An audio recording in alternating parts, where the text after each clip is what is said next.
ಆಂಜನೇಯ ಸರ್ವನಾಶಕ್ಕೆ ಪೂಜೆ ಮಾಡಿಸಲಾಗಿದೆ ಅಂತ ಹೇಳ್ತಾ ಇದ್ದಾರೆ. ದೇವಸ್ಥಾನದಲ್ಲಿ ಆಂಜನೇಯ ವಿರುದ್ಧ ಪೂಜೆಯ ಒಂದು ಎಚ್ಚರಿಕೆಯನ್ನು ಕೊಡಲಾಗಿದೆ ಅಂತ ಹೇಳ್ತಾ ಇದ್ದಾರೆ. ಆಂಜನೇಯ ಸರ್ವನಾಶಕ್ಕೆ ಪೂಜೆ ಅಂತ ಹೇಳಲಾಗ್ತಾ ಇದೆ.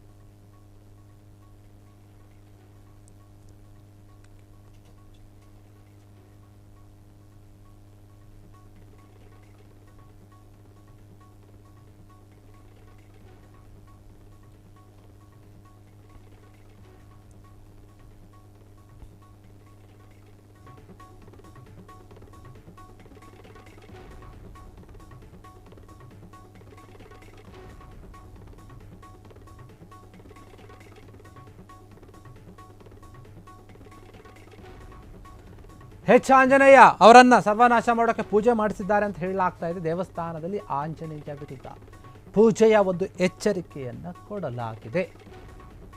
ಪುರೋಹಿತರಿಗೆ ನಿಂದನೆ ಹಿನ್ನೆಲೆ ಭುಗಿಲೆದ್ದಿದೆ ಈಗ ಆಕ್ರೋಶ. ಬೇರೆ ಸಮುದಾಯವನ್ನು ಹೋಲೈಸಲು ನಮ್ಮ ಸಮುದಾಯದ ಒಂದು ನಿಂದನೆ ಸರಿಯಲ್ಲ ಅಂತ ಹೇಳ್ತಾ ಇದ್ದಾರೆ. ಮಾಜಿ ಸಚಿವನ ವಿರುದ್ಧ ಈಗ ಹಿಂದೂ ಅರ್ಚಕ ಆಕ್ರೋಶವನ್ನು ವ್ಯಕ್ತಪಡಿಸ್ತಾ ಇದ್ದಾರೆ. ನಮಾಜ್ ವಿಚಾರ ಸಮರ್ಥನೆ ಮಾಡಿದ್ದಂತಹ ಒಂದು ಆಂಜನೇಯ ಅವರು ಏನಿದ್ದಾರೆ, ಯಾಕಂದರೆ ಒಂದು ವಿವಾದಾತ್ಮಕ ಹೇಳಿಕೆ ಕೊಟ್ಟಿದ್ದಂತೆ. ಕ್ಷಮೆ ಕೇಳದೇ ಇದ್ದರೆ ನಾಶಕ್ಕೆ ಪೂಜೆ ಮಾಡೋದಾಗಿ ಎಚ್ಚರಿಕೆಯನ್ನು ಕೊಟ್ಟಿದ್ದಾರೆ. ಯಾಕಂದರೆ ಒಂದು ಸಮುದಾಯವನ್ನು ಓಲೈಸುವ ಒಂದು ಕಾರಣದಿಂದ ಆ ಒಂದು ಬರದಲ್ಲಿ ಬೇರೆ ಒಂದು ಸಮುದಾಯವನ್ನು ಟೀಕೆ ಮಾಡಿಬಿಟ್ರ ಅನ್ನುವಂಥ ಮಾತು ಕೇಳಿ ಬರ್ತಾ ಇತ್ತು. ಇದೇ ವಿಚಾರವಾಗಿ ಈಗ ಅರ್ಚಕರೊಬ್ಬರು ಸೆಟ್ಟಿಗೆದಿದ್ದಾರೆ. ನೀವೇನಾದರೂ ನಮ್ಮ ಸಮುದಾಯವನ್ನು ಕ್ಷಮೆ ಕೇಳದೆ ಹೋದರೆ ಪುರೋಹಿತರು ಹೇಳ್ತಾ ಇದ್ದಾರೆ, ನಾವು ಪೂಜೆ ಮಾಡ್ತೀವಿ, ಎಚ್ಚರಿಕೆ ಇರಲಿ ನಿಮ್ಮ ನಾಶಕ್ಕಾಗಿ ಅಂತ ಹೇಳ್ತಾ ಇದ್ದಾರೆ.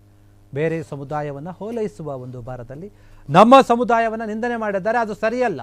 ಮಾಜಿ ಸಚಿವ ಏನಿದ್ದಾರೆ ಅವರ ವಿರುದ್ಧ ನಮ್ಮ ಆಕ್ರೋಶ ಇದೆ ಅಂತ ಹೇಳ್ತಾ ಇದ್ದಾರೆ ಅರ್ಚಕರೊಬ್ಬರು. ನಮಾಜ್ ವಿಚಾರವಾಗಿ ಸಮರ್ಥನೆ ಮಾಡಿಕೊಂಡಿದ್ರು, ಹೀಗಾಗಿ ನಮಗೆ ಕ್ಷಮೆ ಕೇಳಬೇಕು, ಕ್ಷಮೆ ಕೇಳದೇ ಇದ್ದರೆ ನಿಮ್ಮ ನಾಶಕ್ಕಾಗಿ ನಾವು ಪ್ರತ್ಯೇಕವಾದಂತಹ ಪೂಜೆ ಮಾಡಬೇಕಾಗುತ್ತೆ, ಹುಷಾರ್ ಅಂತ ಹೇಳ್ತಾ ಇದ್ದಾರೆ. ಮಾಜಿ ಸಚಿವರ ವಿರುದ್ಧ ಈ ರೀತಿಯಾದಂಥ ಒಂದು ಆಕ್ರೋಶ ಕೇಳಿ ಬರ್ತಾ ಇದೆ. ದೇವಸ್ಥಾನದಲ್ಲಿ ಪೂಜೆ ಮಾಡ್ತೀವಿ ಅಂತ ಆಂಜನೇಯ ಅವರ ಒಂದು ವಿರುದ್ಧ ಕೇಳಿ ಬರ್ತಿರುವಂತಹ ಆಕ್ರೋಶ ಇದು.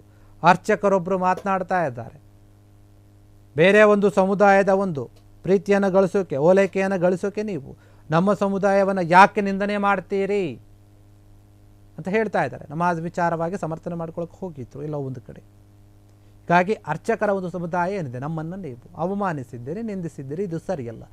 ನೀವು ಕೂಡಲೇ ನಮ್ಮನ್ನು ಕ್ಷಮೆ ಕೇಳಬೇಕು, ನಮ್ಮ ಸಮುದಾಯದ ಕ್ಷಮೆ ಕೇಳಬೇಕು. ಇಲ್ಲ ಅಂತಂದರೆ ನಿಮ್ಮ ಮೇಲೆ ನಾವೇನು ಬೇರೆ ರೀತಿಯಾದಂತಹ ಏನು ಕ್ರಮವನ್ನು ತೆಗೆದುಕೊಳ್ಳಲ್ಲ, ಬರೀ ಪೂಜೆ ಮಾಡ್ತೀವಿ ಅಷ್ಟೇ. ಅದು ಪೂಜೆ ಯಾವುದಕ್ಕಾಗಿ ಅಂದರೆ ನಿಮ್ಮ ಸರ್ವನಾಶಕ್ಕಾಗಿ. ಇದ್ರ ಬಗ್ಗೆ ನಿಮಗೆ ಗಮನ ಇರಲಿ, ಎಚ್ಚರಿಕೆ ಇರಲಿ ಅಂತ ಹೇಳಿ ಅರ್ಚಕರೊಬ್ಬರು ಎಚ್ಚರಿಕೆಯನ್ನು ಕೊಡ್ತಾ ಇದ್ದಾರೆ ಮಾಜಿ ಸಚಿವರಿಗೆ. ಆಂಜನೇಯ ಅವರು ಮಾತನಾಡಿದಂತಹ ಒಂದು ಹೇಳಿಕೆ, ಕೊಟ್ಟಂತಹ ಒಂದು ಹೇಳಿಕೆ ಅವರಿಗೆ ಈಗ ತಿರುಗುಬಾಣ ಆಗಿದೆ. ಅರ್ಚಕರು ಸಿಡಿದಿದ್ದಾರೆ, ಅರ್ಚಕರು ಕೋಪ ಮಾಡಿಕೊಂಡಿದ್ದಾರೆ. ತಮ್ಮ ಕೋಪವನ್ನು ಹೊರಗೆ ಹಾಕ್ತಾ ಇದ್ದಾರೆ. ಯಾವ ರೀತಿ ನಾವು ಪೂಜೆ ಮಾಡ್ತೀವಿ, ನೀವು ನಾಶ ಹೋಗ್ಬಿಡ್ತೀರಾ, ದೇವರಲ್ಲಿ ಪ್ರಾರ್ಥನೆ ಮಾಡ್ತೀವಿ, ನಮ್ಮ ಸಮುದಾಯದ ಬಗ್ಗೆ ನೀವು ಅವಮಾನ ಆಗೋ ರೀತಿಯಲ್ಲಿ ಮಾತನಾಡಿದ್ದೀರಾ, ನೋವಾಗೋ ರೀತಿಯಲ್ಲಿ ಮಾತನಾಡಿದ್ದೀರಾ, ಹೀಗಾಗಿ ನಾವು ನಿಮ್ಮ ವಿರುದ್ಧ ಪೂಜೆಯನ್ನು ಮಾಡ್ತೀವಿ, ನೀವು ಅದರಿಂದ ಸರ್ವನಾಶ ಆಗ್ತೀರಿ, ಎಚ್ಚರಿಕೆ ಇರಲಿ, ಬೇಗನೆ ನಮ್ಮ ಒಂದು ಸಮುದಾಯದ ಕ್ಷಮೆಯನ್ನು ಕೇಳಿ ಅಂತ ಆಗ್ರಹವನ್ನು ಮಾಡ್ತಾ ಇದ್ದಾರೆ ಅರ್ಚಕರೊಬ್ಬರು. ಅರ್ಚಕ ಸಮುದಾಯವನ್ನು ನೀವು ಅವಮಾನಿಸಿದ್ದೀರಿ ಎನ್ನುವಂತಹ ಆರೋಪ ಕೇಳಿ ಬರ್ತಾ ಇದೆ ಆಂಜನೇಯವರ ಒಂದು ವಿಚಾರವಾಗಿ. ಕ್ಷಣ ಕ್ಷಣದ ಸುದ್ದಿಗಳಿಗಾಗಿ ಫ್ರೀಡಂ ಟಿವಿ ಸಬ್ಸ್ಕ್ರೈಬ್ ಮಾಡಿ, ಲೈಕ್ ಮಾಡಿ ಹಾಗೂ ಫಾಲೋ ಮಾಡಿ. ಹೊಸ ಸುದ್ದಿಗಳ ನೋಟಿಫಿಕೇಶನ್ಗಾಗಿ ಬೆಲ್ ಐಕಾನ್ ಮೇಲೆ ಕ್ಲಿಕ್ ಮಾಡಿ.